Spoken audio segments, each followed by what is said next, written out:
Hello and welcome friends. This is Pankaj Kapadia and in this particular video I'm going to tell you about the vector representation of an alternating quantity,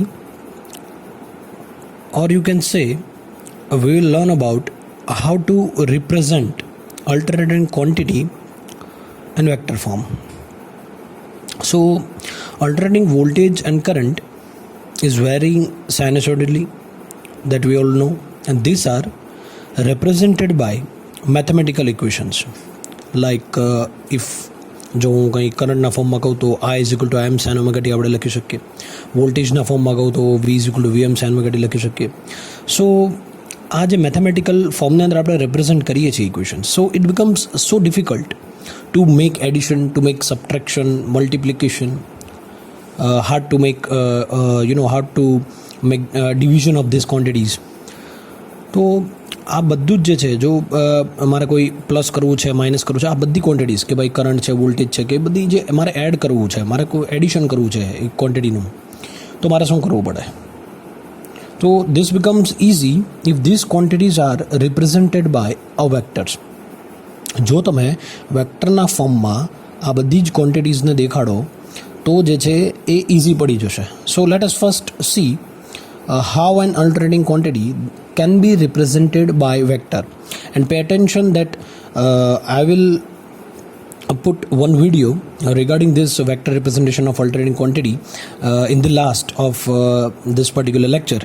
So ત્યારે તમારે જે છે એ જોઈ લેવાનો કે એ એકચ્યુઅલમાં જે અત્યારે હું તમને આખું જે છે અહીંયા ગ્રાફિકલી તો સમજાવું જ છું, બટ પ્રેક્ટિકલી જે છે અથવા તો એનિમેશન હું તમને જે છે છેલ્લે પ્રોવાઈડ કરીશ, તો તમને વધારે આઈડિયા આવશે છેલ્લે કે કઈ રીતે જે છે આપણે વેક્ટર રિપ્રેઝન્ટ કરીએ છીએ. આની પહેલાં એક લેક્ચર આપણો થઈ ગયેલો છે, તેના અંદર મેં બેઝિક ડિટેલ આપી લીધી vector રિપ્રેઝન્ટેશનની.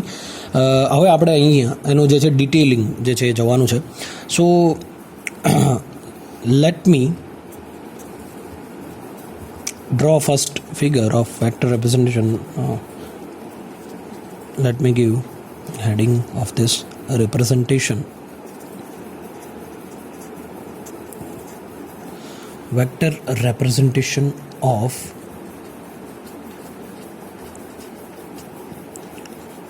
alternating quantity.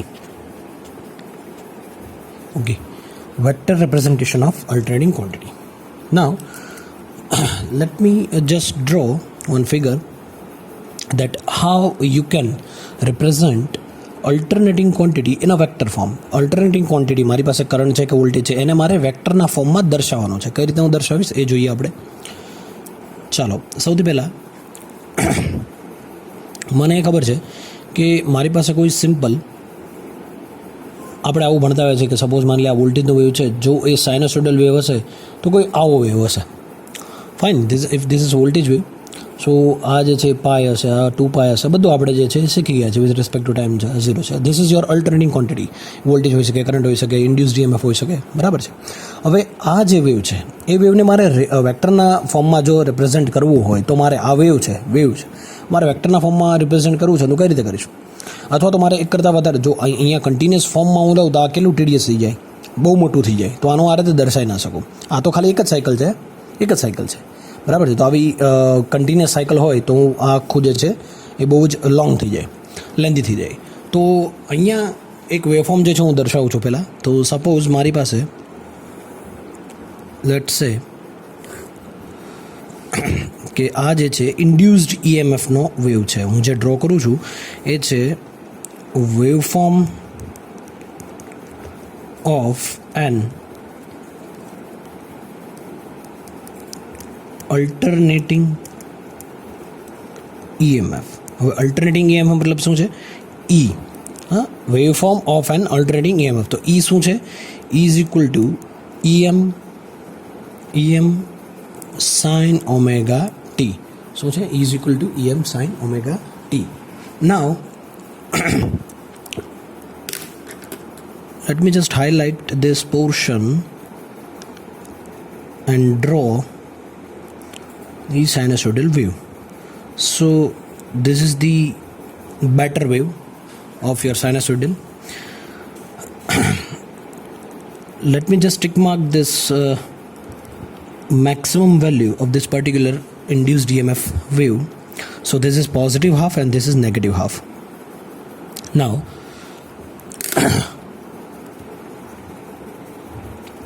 if I want to represent this wave, if I want to represent this wave in the form of vector, then how can I? So pay attention here. Let me just tell you, if this is, अगर આ જે છે એ તમારું induced EMFનો કોઈ wave છે, માની લે કે આ વેવ જે છે આખો એ છે E is equal to EM sine theta or omega T, બરાબર છે? આ વેવ એનો છે.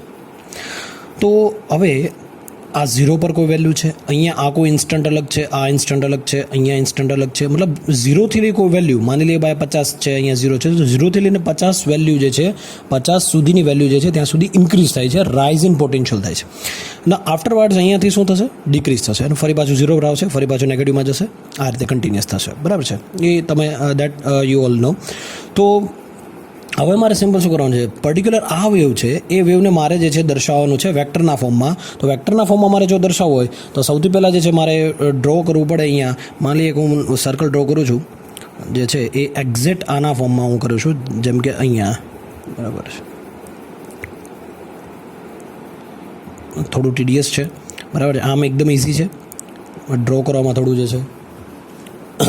જો હવે એક સર્કલ જે છે હું અહીંયા ડ્રો કરું છું, જેવું પણ થાય એવું એને સર્કલ સમજવું, બરાબર છે? But I will try my best to draw one circle. Yes, okay, this is the circle.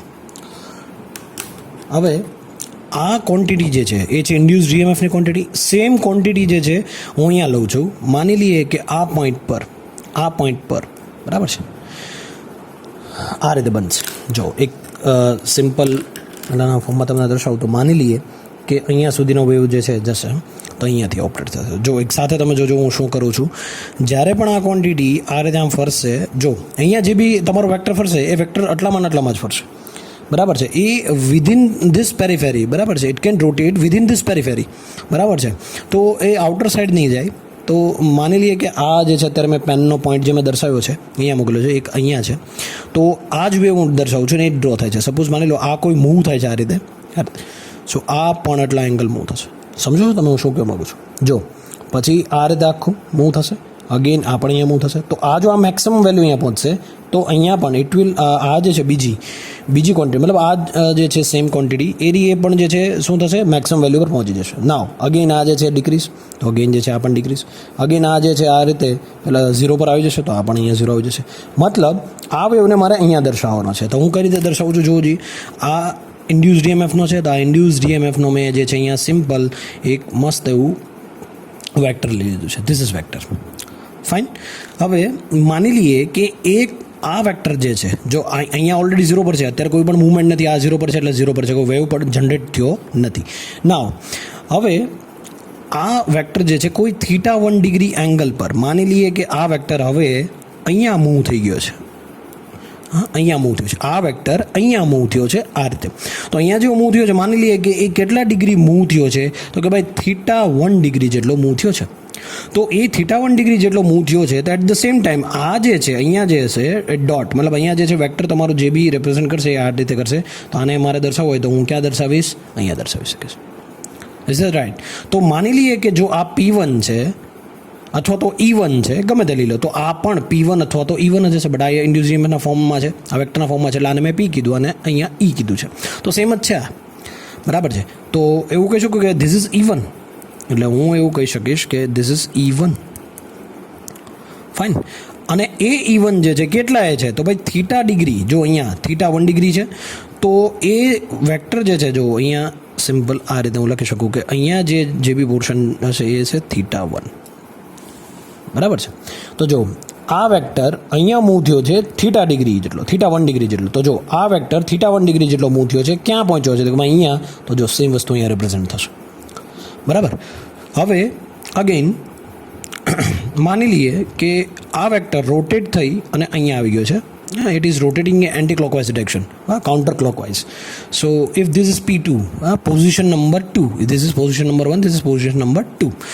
તો P2 પોઝિશન પર આવે છે ત્યારે મેક્સિમમ છે. જો અહીંયા તો આ પણ જે છે અહીંયા it will also attain maximum value. તો એ મેક્સિમમ વેલ્યુ જે અટેન કરશે અહીંયા, તો સાથે સેમ વસ્તુ અહીંયા પણ થશે. નાવ અગેન આ રોટેટ થાય છે ત્રીજી કોઈ ડિગ્રી, મતલબ ત્રીજી કોઈ પોઝિશન. લેટ્સ સે આના જ પહેલાંમાં સંદર્ભમાં લઈ લઈએ તો આને હું આ રીતે આમ ડ્રો કરું તો અહીંયા આ ત્રીજી વાર આને પોઝિશન નંબર 3 કહેશે. બટ જો છે સેમ પોઝિશન અહીંયા નહીં, બટ વેક્ટર આખો બદલી ગયો છે, રોટેશન આખું બદલી ગયું છે. તો એક્ઝેક્ટ આ ક્યાં આવશે? અહીંયા આવશે. બરાબર છે. તો જો હવે ફરી પાછું જે છે હું તમને આનાથી સમજાવું આના મદદથી. તો આ વેક્ટર જે છે અહીંયા છે આ પોઈન્ટ હજી. બરાબર છે. તો જેવું આ મૂવ થશે એટલે આ રીતે આમ સર. બરાબર છે. અગેન મેક્સિમમ વેલ્યુ પર again it will maximum value again આ રીતે, તો આ રીતે અહીંયા સુધી. ફરી પાછું જે છે અહીંયા 0 પર આવી જશે, તો અહીંયા 0 પર આવી જશે. ફાઇન. તો એ જે છે નેગેટિવ સુધી, મતલબ અહીંયા જ્યારે આવશે ત્યારે પણ જે છે નેગેટિવ સુધી, મતલબ અહીંયા 0 થઈ જશે. તો અહીંયા માની લે આ ઓબ્વિયસલી આ 0 છે, 90 ડિગ્રી છે, 180 છે, 270 ડિગ્રી છે અને આ 360 ડિગ્રી અગેન અહીંયા આવી જશે. ફાઇન. તો જો 0થી શરૂ કરી 180 પર, તો આ આખું જ્યારે વેક્ટર આમ ફરશે ત્યારે આ હાફ સાયકલ આખી આપણી કમ્પ્લીટ કરશે. બરાબર છે. અગેન જ્યારે હવે સમજાવવાની જરૂર નહીં, તમે સમજી જ ગયા છો ઓલરેડી.